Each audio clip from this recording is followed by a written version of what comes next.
Good morning, students. Today I will explain you the Mendel's laws of inheritance. To understand these laws, there are some definitions, that is genetic terminology, which I have already explained in my previous lecture. So let's start. Mendel's laws of inheritance. Mendel proposed some laws through hybridization experiments on garden pea, which are called Mendel's laws of inheritance. These laws are as follows. It means Mendel ने जो है hybridisation experiment जो 7 साल तक उन्होंने garden pea पे किया था, यानी कि पी प्लांट्स पे किया था, ठीक है। और पी प्लांट्स का scientific name which I already told you that P plant का साइंटिफिक नेम होता है पाइसम सेटाइवम। तो ये आपको याद रखना है, Pisum sativum is a scientific name of P plant. उन पे एक्सपेरिमेंट किया 7 ईयर्स तक और उसके बाद में उन्होंने कुछ लॉज दिए, ठीक है, on the basis of result of that experiment, and that laws are known as Mendel's laws of inheritance. So वो लॉज जो थे वो 3 लॉज थे। तो उनमें से फर्स्ट आता है the law of dominance. This law is based on the result of monohybrid cross. So what is monohybrid cross? Monohybrid cross means एक सिंगल कैरेक्टर को लेकर जो है क्रॉसिंग करवाई जाए, तो उसे हम क्या कहते हैं? Monohybrid cross. Single character means like length को लेकर क्रॉसिंग करवाया है, या फिर कलर ऑफ सीड को लेकर क्रॉसिंग करवाया है, या फिर शेप ऑफ सीड को लेकर क्रॉसिंग करवाया है। तो हम यहाँ जो है वो लेंथ को लेकर क्रॉसिंग करवाएंगे, ठीक है, लेंथ ऑफ प्लांट को। According to this law, when a cross take place in between homozygous contrasting plants, the character which express itself in F1 generation is called dominant, and the character which does not express itself in F1 generation is called recessive. तो ये कह रहा है इस according to this law means when a cross take place, जब cross जो है वो दो होमोजाइगस कॉन्ट्रास्टिंग प्लांट्स के बीच में हो। होमोजाइगस मीन्स जिनके जो जीन्स है, ठीक है, जो जीन्स यानी कि जो एलील्स है वो सिमिलर होते हैं, उन्हें हम क्या कहते हैं? होमोजाइगस। तो यहाँ पे जो एक डायग्राम बनाया हुआ है उसमें 2 टाइम्स कैपिटल टी लिखा हुआ है, तो दैट इज़ टॉल। तो दोनों ही कैपिटल टी है, इसका मीन्स ये क्या है? दोनों एलील एक दूसरे से सिमिलर है, इसीलिए हम इसे क्या कहते हैं? होमोजाइगस। और सिमिलर जो है टॉल प्लांट जो था वो एक था होमोजाइगस कॉन्ट्रास्टिंग प्लांट लेना है, तो एक में हमने लिया टॉल प्लांट और उसी का कॉन्ट्रास्टिंग प्लांट लिया हमने ड्वार्फ प्लांट, यानी एक प्लांट जो है उसकी हाइट टॉल है और एक की स्मॉल है, दैट, और उसको हमने डिनोट किया है स्मॉल टी से, ओके। तो they are both homozygous plants. So the character which express itself in F1 generation, तो ये जो थे जिन्हें हमने प्योर लाइन लिखा है, प्योर लाइन मीन्स प्योर और होमोजाइगस एक ही होता है, ठीक है, और हेट्रोजाइगस मीन्स इम्प्योर।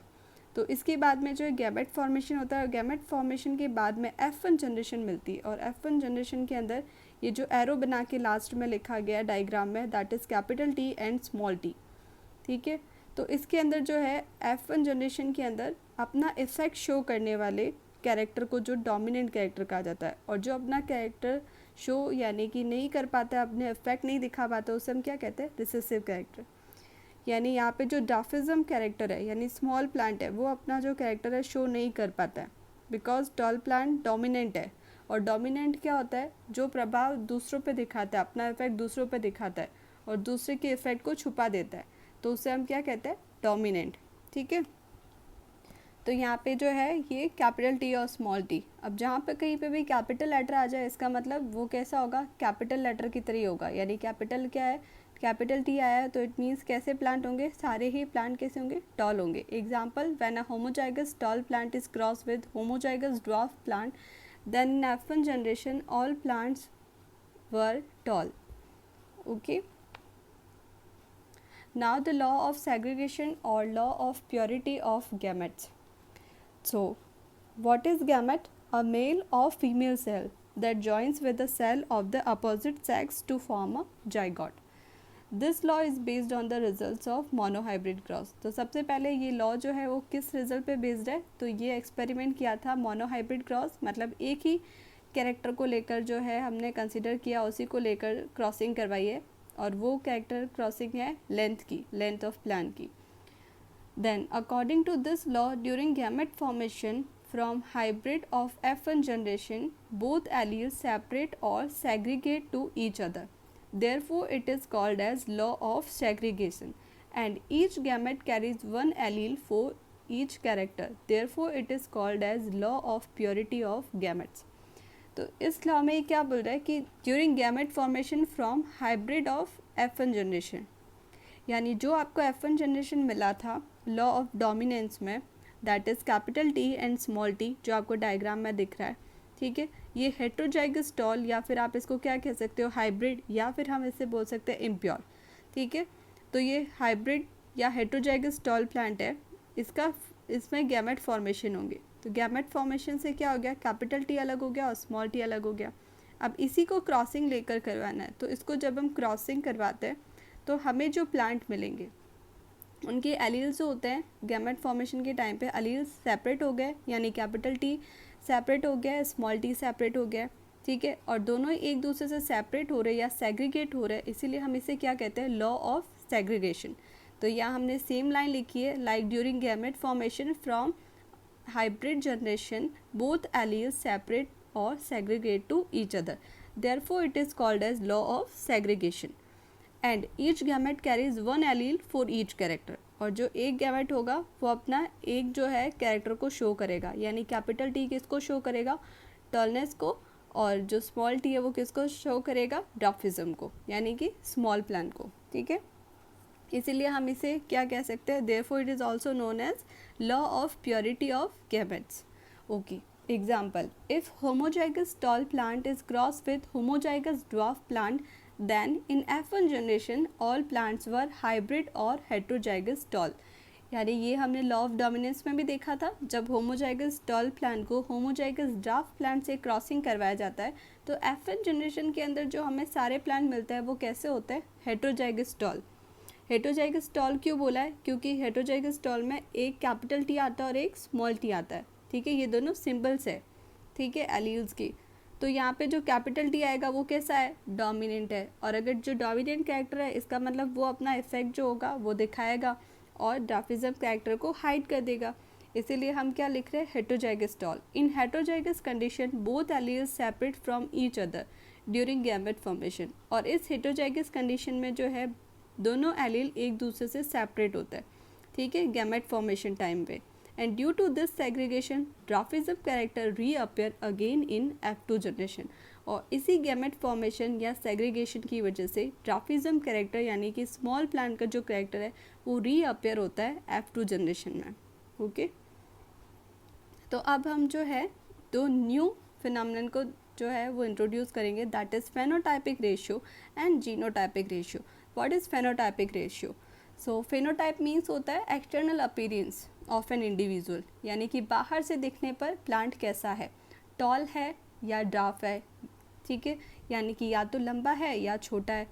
तो अभी जो है यहाँ पे हम लास्ट में जो हमने डायग्राम देखा था, ओके, तो यहाँ जो है F2 जनरेशन, इसमें टेबल के अंदर डायग्राम में लिखा है मैंने 3 टाइम जो है वो मैंने लिखा है टॉल प्लांट्स और एक में लिखा है ड्वार्फ, ठीक है, यानी एक्सटर्नल अपीयरेंस से कैसा लग रहा है कि 3 प्लांट कैसे हैं, बाहर से देखने पर हमें लग रहा है एक्सटर्नल अपीयरेंस से 3 प्लांट जो है वो टॉल है और एक कैसा है, स्मॉल या ड्वार्फ प्लांट है, ठीक है।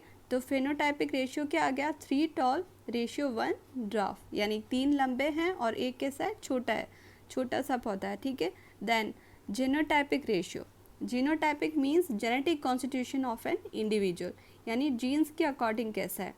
सो जेनोटाइपिक रेशियो के अंदर अब जैसे ये जीनोटाइपिक रेशियो है, ठीक है, तो जेनोटाइपिक में आपको देखना है जीन्स कैसे है।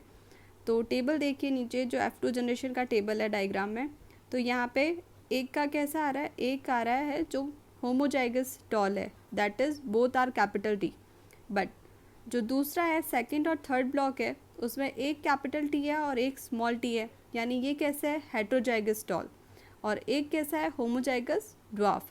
तो यहाँ देख रहे हैं आप कैसा है, 1 homozygous tall, 2 heterozygous tall and 1 homozygous dwarf, ठीक है।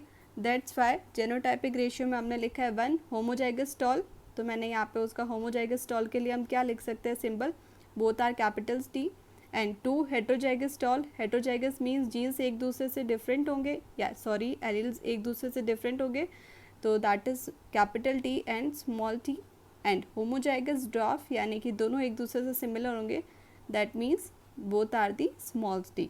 Okay. Now the third law, law of independent assortment. This law is based on the results of dihybrid cross.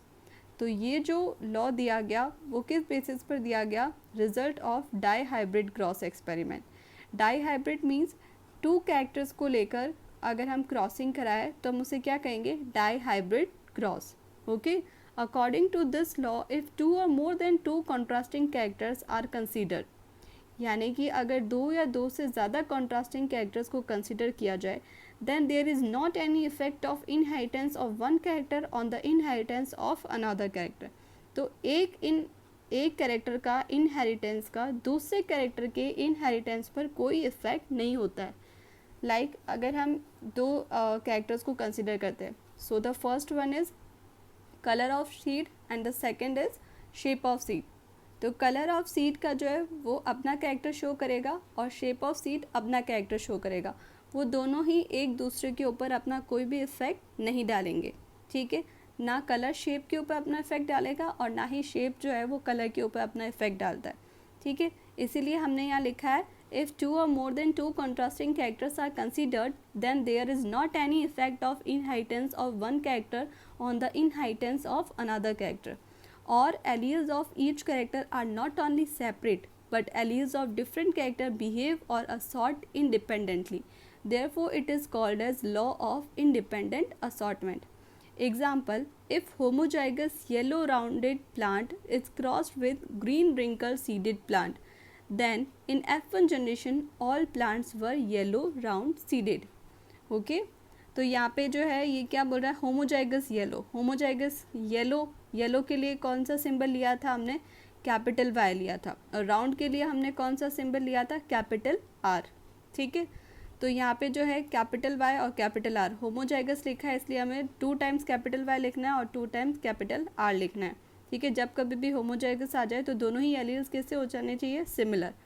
ठीक है. Is crossed with green wrinkled. तो ये भी कैसा है? Homozygous plant है. तो ग्रीन के लिए हमने सिंबल क्या लिया था? Small Y. और रिंकल्ड के लिए हमने सिंबल लिया था small R. Then in F1 generation इन दोनों को क्रॉस करवाया तो F1 जनरेशन के अंदर सारे प्लांट कैसे थे? Yellow round seeded. तो सारे प्लांट कैसे होंगे? येलो होंगे, राउंड सीडेड होंगे. लेकिन होमोजाइगस नहीं रहेंगे. अब वो कैसे हो जाएंगे? हेट्रोजाइगस. हेट्रोजाइगस मीन्स क्या होगा कि यहाँ पे जो है रिसेसिव कैरेक्टर तो होगा लेकिन डोमिनेंट कैरेक्टर की वजह से रिसेसिव कैरेक्टर जो होगा वो अपना इफेक्ट शो नहीं कर पाएगा. ओके. तो यहाँ एक डायग्राम है. इस डायग्राम के अंदर टेबल बनी हुई है. तो फर्स्ट ऑफ ऑल इस डायग्राम को एक्सप्लेन करते हैं. That is yellow rounded. तो यहाँ हमने लिया है capital 2 times capital Y and 2 times capital R. Is crossed with the green wrinkle that is 2 times small Y and 2 times small R. ये क्या है? Parent generation. पेरेंट जनरेशन है इसलिए हम इसको क्या लिख रहे हैं? P generation. Both are homozygous plant. अब गैमेट फॉर्मेशन होता है. गैमेट फॉर्मेशन के अंदर जो है ये गैमेट्स फॉर्मेशन हो चुका है. That is capital Y and capital R and small Y and small R. These are the gametes. Crossing हुआ. क्रॉसिंग होने के बाद में जो F1 जनरेशन मिला वो हमें हेट्रोजाइगस येलो राउंडेड मिला. हेट्रोजाइगस मीन्स एक बार कैपिटल वाई एक बार स्मॉल वाई. जैसे ये दोनों एलील्स डिफरेंट हो गए ये क्या हो जाएगा? हेट्रोजाइगस. वैसे ही यहाँ पे एक बार कैपिटल आर और एक बार स्मॉल आर, यानी कि ये दोनों एक दूसरे से एलील से डिफरेंट है. That is why this is known as heterozygous. And now gamete formation. तो अब इससे गैमेट फॉर्मेशन होता है. अब इस टेबल को बनाने के लिए सबसे पहले आपको गैमेट्स याद करने ज़रूरी है. ठीक है. तो जो ये गैमेट्स है उसके लिए याद रखने का ट्रिक क्या है? ये सबसे पहले जो है 2 टाइम्स कैपिटल वाई ले लो. तो फर्स्ट और सेकेंड ब्लॉक के लिए हमने 2 टाइम्स कैपिटल वाई ले लिए. और अब थर्ड और फोर्थ टाइम में आपको क्या करना है? स्मॉल वाई ले लेना है. ठीक है. याद रह गया? 2 times capital Y and 2 times small Y. और इसके बाद में आपको अल्टरनेट क्या करना है? Capital R small R, capital R and small R. और इसी को लेकर जो है वो क्रॉसिंग करवानी है. और ये क्रॉसिंग कैसे करवानी है और कैसे इसका रिजल्ट आएगा वो मैंने ऑलरेडी जो है एक वीडियो बनाया है उसके अंदर एक्सप्लेन किया है. ओके. तो यहाँ पे ये टेबल बनाने के बाद में जब इसको क्रॉसिंग से ये टेबल बन जाएगा तब जहाँ कहीं पे भी कैपिटल वाई या कैपिटल आर आ रहा है तो आपको ड्वार्फिज्म कैरेक्टर आपको जो रिसेसिव कैरेक्टर है उसको नहीं बताना है, उसका नाम नहीं लिखना है, ठीक है। सो फिनोटाइपिक रेशियो, फिनोटाइपिक रेशियो मतलब बाहर से दिखने पर कौन कैसा है, ठीक है।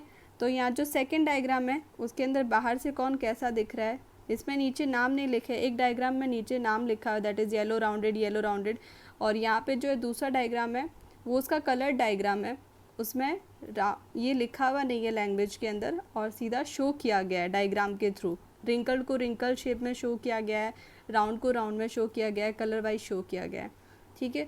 तो इसमें से आपको टेबल वाला लर्न करना है, ठीक है, that is black and white जो है वो आपको याद रखना है और यही बनाना है, ठीक है। तो सबसे पहले फिनोटाइपिक रेशियो कितना येलो राउंडेड है वो काउंट कर लो, तो दैट इज़ 9 येलो राउंडेड, ठीक है।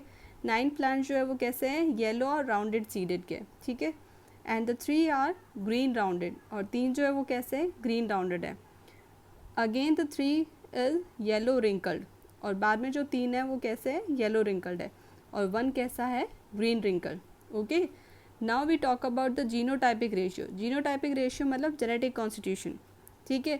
तो सबसे पहले आपको टेबल में देखना है, फर्स्ट ब्लॉक के अंदर लिखा हुआ है capital Y and 2 times capital R. तो ये कहीं और पूरी टेबल में किसी से मैच हो रहा है क्या, कि कहीं ऐसा है कि 2 times capital Y 2 times capital R आया है, नहीं। इसका मतलब ये जीनोटाइपिक रेशियो, इसके जीन्स क्या है, दूसरे से नहीं मिलते, इसका मतलब ये ओनली 1 प्लांट है। नाउ 2, ठीक है। अब 2 में आपने लिखा है एक बार capital Y small Y and 2 times capital R, ठीक है। ये कौन से नंबर पे आ रहा है, देखिए फर्स्ट लाइन ब्लॉक नंबर 3, ठीक है। तो ये थर्ड कॉलम का फर्स्ट ब्लॉक है, इसके अंदर आपको ये दिखेगा, ठीक है। तो यहाँ पे ये जो है एक प्लांट यहाँ पे है, और जो दूसरा प्लांट है उसी को आपको उसको मिल जाएगा आपको थर्ड रो के अंदर फर्स्ट ब्लॉक में। तो ये जो है सेम जीन्स है, दिख रहा है आपको सेम जीन्स। तो इस टाइप से आपको जो है काउंट करके लिखना है, इसको याद करना बहुत ही ईजी है क्योंकि ऐसे काउंट करेंगे तो टाइम लगेगा।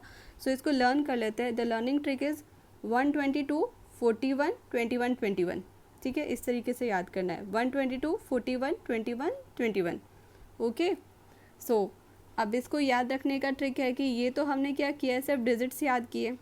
अब डिजिट्स के पास में होना भी तो चाहिए कि 1 कौन सा है, 2 कौन सा है। तो उसे लर्न रखने के लिए सबसे पहले क्या करना है, हम 1 2 2 4 यहाँ तक लर्न करेंगे, ठीक है। और उसके बाद में जो है पीछे से वापस से स्टार्ट करेंगे। तो फ्रॉम स्टार्टिंग WY RR, ठीक है। पहले सबको कैपिटल लेना है, उसके बाद में एक बार y को स्मॉल कंसिडर कर लेना है। सेकेंड टाइम में जब आप पहले y को स्मॉल कंसिडर कर चुके हैं तो दूसरी बार में आपको किसको करना है, स्मॉल जो है r कर देना है। तो यहाँ पे r को स्मॉल ले लिया हमने, ठीक है। उसके बाद में दोनों को ही y को और r को दोनों को ही स्मॉल कर देना है। तो यह हमने सीख लिया है 1 2 2 4 का, ठीक है। सबसे पहले ऑल आर दी कैपिटल्स, उसके बाद में पहले y को स्मॉल कर दो, फिर नेक्स्ट केस के अंदर r को स्मॉल कर देना है, और नेक्स्ट के अंदर आप क्या करोगे, दोनों ही मतलब कि y और r दोनों को ही क्या करना है, स्मॉल कंसीडर करना है। अब हम लास्ट से स्टार्ट करते हैं, ठीक है। तो लास्ट में आप देखेंगे 1 है, 1 के बाद में क्या है, 1 के पास में सारे ही स्मॉल है। शुरू हमने कहाँ से किया था, ऑल आर द कैपिटल्स, और ख़त्म हम कहाँ पे करेंगे, all are the small letters. तो यहाँ पे सारे स्मॉल है। अब जब हमने स्टार्टिंग किया था तब हम क्या कह रहे थे, एक को स्मॉल कंसिडर करना है। तो अब यहाँ पे हम क्या करेंगे, एक एक को कैपिटल करेंगे, ठीक है। तो सबसे पहले कैपिटल कर दिया y को, ठीक है। उसके बाद में नेक्स्ट केस के अंदर दोनों y को कैपिटल कर दिया, फिर दोनों y को स्मॉल कर देना है, एक r को कैपिटल कर देना है, और वापस दोनों r को कैपिटल कर देना है। तो इस तरीके से जो है ये आप लर्न करने का ट्रिक है, तो इससे आप लर्न कर सकते हैं। Now there is a back cross. What is back cross? If F1 generation, that is heterozygous plant, is crossed with any one parent, capital T or small t, then it is called as back cross. It is of two type. तो back cross means क्या होता है, अगर F1 generation को किसी भी एक parent से यानी कि या तो टॉल प्लांट से या ड्राफ्ट प्लांट से जो है क्रॉस करवाया जाए तो हम उसे क्या कहते हैं, बैक क्रॉस। बैक मतलब पीछे लेना। तो पेरेंट से हमें क्या मिला है, F1 जनरेशन, लेकिन हम F1 जनरेशन को ही वापस पेरेंट से क्रॉस करवाए जा रहे हैं, तो हम उसे क्या करें, बैक ले रहे हैं। तो बैक स्टेप करें, इसलिए आप इसे क्या बोलोगे, back cross. It is of two types. Two type होगा, क्योंकि एक कैसा है होमोजाइगस टॉल प्लांट था और एक कैसा है होमोजाइगस ड्वार्फ प्लांट है, ठीक है। तो यहाँ पे दो केसेस हो गए। बैक क्रॉस का फर्स्ट टाइप हो गया आउट क्रॉस, ठीक है। आउट क्रॉस में क्या होता है, if F1 generation is crossed with dominant parent, तो F1 जनरेशन अगर डोमिनेंट पेरेंट से क्रॉस किया गया है, it means homozygous tall plant जो है, डोमिनेंट कौन सा होता है, डोमिनेंट का सिंबल क्या है, कैपिटल T, ठीक है। तो होमोजाइगस टॉल प्लांट से अगर इसको क्रॉस करवाया जाए तो उसे हम क्या कहते हैं, out cross. The offspring obtain from this cross were all tall plants, out of these 50% were homozygous टाल एंड द 50% वॉज हेट्रोजाइगस टाल, ठीक है। तो जो टाल प्लांट्स है that is capital T and small t, ये F1 जनरेशन हो गया, ठीक है। इसके बाद में गैमेट फॉर्मेशन हो गया। फिर गैमेट फॉर्मेशन के बाद में जब क्रॉसिंग होगी तो उसके अंदर क्या होंगे, 100%, यानी कि सारे प्लांट्स तो टॉल होंगे, लेकिन इसमें जो होगा 50% होमोजाइगस टॉल होंगे, यानी दोनों के एलील्स जो होंगे कैपिटल T होमोजाइगस, दोनों एलील्स सिमिलर है इसलिए वो कैसा हो गया, होमोजाइगस टाल। और 50% कैसे होंगे, दोनों एलील्स जो है डिफरेंट है, इसका मतलब हेटरोजाइगस टाल, ओके। सो फेनोटाइपिक रेशियो में आपको क्या लिखना है, बाहर से देखने पर सारे प्लांट कैसे हैं, लंबे हैं, टॉल प्लांट्स है, इसलिए आप लिखोगे 100% टॉल प्लांट्स। और अगर जीनोटाइपिक रेशियो पूछ लिया जाए, जीनोटाइपिक मीन्स जीन्स कैसे है, तो वो आपको लिखना है 1:1, it means 50% homozygous and 50% heterozygous. Now we talk about the test cross. अब आउट क्रॉस किसे बोलते हैं, अगर F1 जनरेशन को किसके साथ में क्रॉस करवाया जाए, डोमिनेंट पेरेंट के साथ में। So what is test cross, इसका जस्ट अपोजिट हो जाएगा, if F1 generation is cross with recessive parent. Recessive parent कौन था, रिसेसिव कैरेक्टर कौन सा था, ड्वार्फिज्म, इसलिए रिसेसिव पेरेंट कौन से होंगे, ड्वार्फिज्म कैरेक्टर के, तो उनका सिंबल क्या था, small t, then it is called as test cross, okay. The offspring obtained from this cross were 50% heterozygous tall and 50% homozygous dwarf। तो यहाँ पे ऑफस्प्रिंग जो ऑब्टेन होगी उससे हमें 50% कैसे मिलेंगे, हेटरोजाइगस टॉल मिलेंगे, और 50% कैसे मिलेंगे, होमोजाइगस ड्वार्फ, छोटे मिलेंगे, ठीक है। तो फिनोटाइपिक रेशियो क्या हो गया, अब देखो फिनोटाइपिक रेशियो मतलब बाहर से दिखने पर, तो टेबल में हमने लिखा है टॉल एंड ड्वार्फ, ठीक है। तो जो 50% है वो टॉल है और 50% कैसे है, स्मॉल है, ओके। और जीनोटाइपिक रेशियो क्या हो गया, 1:1, it means 50% heterozygous tall. Heterozygous क्यों बोला है, क्योंकि एक कैपिटल T और एक स्मॉल t है, इसलिए हेट्रोजाइगस टॉल। और 50% कैसा है, होमोजाइगस ड्वार्फ, क्योंकि दोनों एलील्स कैसे, स्मॉल t है, यानी कि दोनों सिमिलर है, इसलिए हम इसको क्या बोल रहे हैं, होमोजाइगस, ओके। यहाँ पे दो वर्ड्स का ज़रूर याद रखना है, homozygous means alleles are similar and heterozygous means alleles are different, ठीक है।